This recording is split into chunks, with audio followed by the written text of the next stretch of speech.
ClickSmart Plus, how to set up a weather schedule. Before setting up a weather schedule, make sure you have the ClickSmart Plus hub set up and paired to the app. Make sure your home location is enabled as well.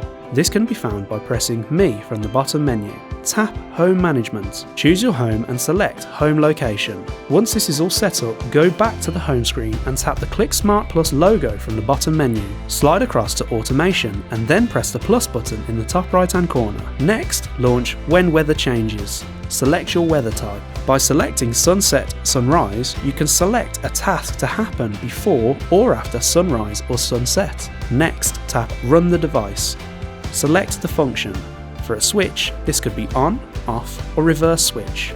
You can now review your weather schedule. For ease of use, we recommend changing the name of your weather schedule. A colour and image can be added too. Choose your effective period.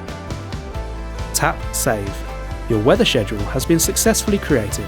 A wide range of tasks can be created due to the temperature, humidity, weather, sunset, sunrise, and wind speed, all to make your smart home more efficient for you. All ClickSmart Plus products are compatible with Alexa and Hey Google. ClickSmart Plus, making your home smarter.